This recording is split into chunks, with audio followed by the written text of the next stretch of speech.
అయితే ఇప్పుడు 'ఆర్యకి' 'ఉదయ్ శ్రీనివాస్' అని పడిందన్నారు. 'ఆర్యకి' ఏంటి సార్ మీ వర్క్ అసలేంటి? ఆర్యకి ఏంటంటే ఫస్ట్‌లో యాక్చువల్లీ నాది, బన్నీ గారు, మారుతి మెయిన్ చెప్పాలంటే. మీ ముగ్గురం కూడా మారుతి, నేను ఫస్ట్ ఫ్రెండ్స్. బన్నీ గారి కన్నా ఫస్ట్ నాకు మారుతి పరిచయం. సుధీర్ వర్మ డైరెక్టర్ ఉన్నాడు కదా! నేను, సుధీర్ వర్మ, మారుతి అందరం కూడా ఫ్రెండ్స్ మామూలుగా. ఓకే. మేము బేసికల్‌గా నేను మారుతి గారు ఏంటంటే ఆయన 2డీ యానిమేటర్, నేను వచ్చి 3డీ యానిమేటర్. ఆయన డిజ్వికిష్‌లో చేసేవారు. నేను పెంటాసాఫ్ట్‌లో నేర్చుకున్న తర్వాత నేను ఫ్రీలాన్సర్‌గా చేసేవాడిని. ఆ టైంలో బన్నీ గారు మారుతి గారి దగ్గరికి 2డీ యానిమేషన్ నేర్చుకోవడానికి వచ్చేవారు. ఓకే. ఇటు సైడ్ ఏమో నాకు వంశీ అని ఇంకో ఫ్రెండ్ ఉండేవాడు. వంశీ మళ్ళీ బన్నీ గారి బ్రదర్ బాబీ ఫ్రెండ్స్ మాట. అట్లాగా ఫస్ట్ ఏంటంటే వంశీ ద్వారా నేను బాబీని కలిశాను. ఆయనకు ఒక వెబ్సైట్ చేయడానికి అని చెప్పి అప్పుడు ఏంటంటే 3డీ చేయడం కానీ హెచ్టిఎంఎల్ ఇవన్నీ కూడా చాలా తక్కువ పీపుల్ ఉండేవాళ్ళు. అవునవును. సో అట్లాగేంటంటే ఆయనకు వెబ్సైట్ చేయడానికి అని చెప్పి ఫస్ట్ ఆయనతో పరిచయం. ఆయన దగ్గర నుంచి జానీ సినిమాకి మారుతి గారు నేనే వెళ్ళి ఆ లోగో డిజైన్ జే అని ఉంటుంది కదా, దాని గురించి అని చెప్పి అరవింద్ గారు పిలిస్తే దాన్ని మర్చెంటైజ్ గురించి ఇట్ల గురించి డిజైన్ చేయమంటే దాని గురించి వెళ్ళామండి.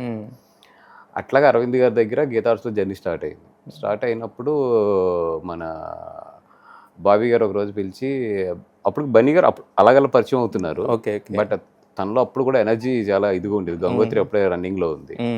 సో ఇట్లాగా గంగోత్రి కరెక్ట్ రిలీజ్కి ఒక 4-5 months ముందు అనుకుంటా. ఇట్లాగా మా బ్రదర్కి అన్నీ చూసుకోవడానికి కావాలి, నేను ఈ పేరు సజెస్ట్ చేస్తాను. అప్పుడు ఆల్రెడీ నేను పెంటాసాఫ్ట్లో గోయింగ్ గుడ్ అండ్ ఫ్రీలాన్సింగ్ చేసుకుంటూ బాగానే ఉన్నాను. సో అన్నప్పుడు ఎందుకో తెలీదు వీళ్ళు బాగున్నారు ఇద్దరు, ఎనర్జీ బాగుంది. వాళ్ళతో పాటు ఆ జర్నీ స్టార్ట్ అయిపోయింది. స్టార్ట్ అయిపోయి కథలు బన్నీ గారు ఏంటంటే ఫస్ట్ ఆయనతో పాటు కథలు వినిపించుకునేటప్పుడు నన్ను కూర్చోబెట్టేసుకునేవారు. అలా ఫస్ట్ నేను విన్నది ఏంటంటే బోయపాటి సీన్ గారు కదా, భద్ర. నా లైఫ్లో ఫస్ట్ కదా నేను విన్నది భద్ర ఆయన. దాని గురించి డిస్కషన్స్ జరుగుతున్నప్పుడు ఒక రోజు బన్నీ గారు వచ్చి అసలు రావడమే ఫుల్ ఒక మంచి ఎనర్జీలో వచ్చి, నేను ఒక కథ విన్నాను వాసు, అదిరిపోయింది, మామూలుగా లేదని ఆయన చెప్పడం మొదలు పెడితే నాకు నవ్వుతున్నాను. నెక్స్ట్ డే సుకుమార్ గారు, దిల్ రాజు గారు ఆఫీస్కి వచ్చారు. అరవింద్ గారు, నేను మొత్తం అందరూ కూడా కూర్చుని విన్నాం. కథ అయితే అదిరిపోయింది.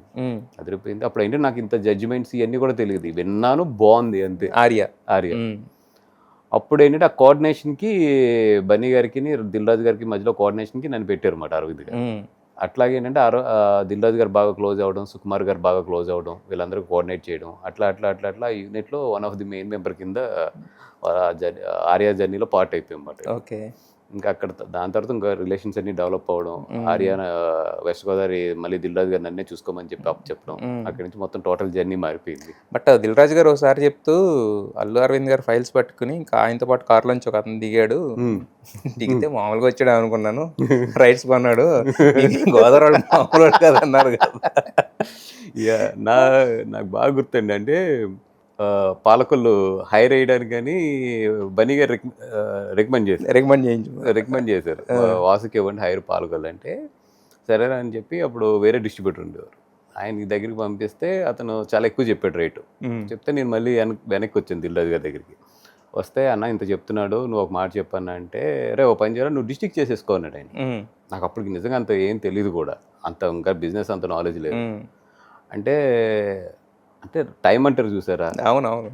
అప్పుడు డిస్ట్రిక్ట్ చేసుకుంటే నేనున్నాను కదా వెనకాల, ఏదైనా తగ్గినా కూడా నేను చూసుకుంటా, నువ్వు బిజినెస్ చేసి సరిపోతుంది అన్నారు. అంటే మీరు నంబరు 45 రూపీస్ అంత అడ్వాన్స్ ఇచ్చింది దానికి. అంటే లేచేటప్పుడు 45 రూపాయలు అడ్వాన్స్ ఇచ్చా. అంటే అది రాజన్ గ్రేట్ నిజంగా. అంటే ఆ రోజు నన్ను నమ్మడం కానీ, తను అప్పటికే పెద్ద ప్రొడ్యూసర్, ఆల్రెడీ డీల్ చేస్తున్నాడు. నవ్వుతూ 45 రూపాయలు తీసుకుని, సరే తర్వాత పంపించి డబ్బులు అని చెప్పి 45 రూపీస్ తీసుకున్నాడు ఫస్ట్. దాని తర్వాత అసలు అందరికీ హైలైట్ ఏంటంటే, ఫస్ట్ నేను ఇచ్చిన డబ్బుల్లో చిరంజీవి గారు మిస్సెస్ సురేఖ్ గారు ఉంటారు కదా, ఆవిడ దగ్గర 5000 తీసుకున్నా ఫస్ట్. మీరు అంటే ఎర్న్ చేసిందా? అంటే ఆవిడ చేయి మంచిది అని చెప్పి ఫస్ట్ డబ్బులు అయ్యాయి నాకు డిస్ట్రిబ్యూషన్కి పెట్టుబడి కింద. 5000 ఇప్పటికీ ఇవ్వలేదు ఆవిడకి వెనక్కి. ఆవిడ దగ్గర తీసుకుని తర్వాత అరవింద్ గారు మిస్సెస్ వీళ్ళందరూ దగ్గర తీసుకుని మొత్తానికి కొంచెం అమౌంట్ తీసి అదే ఫస్ట్ అడ్వాన్స్ కింద దిల్ రాజు గారి తర్వాత పంపించాను అనమాట. అట్లా స్టార్ట్ అయింది ఆర్య నుంచి.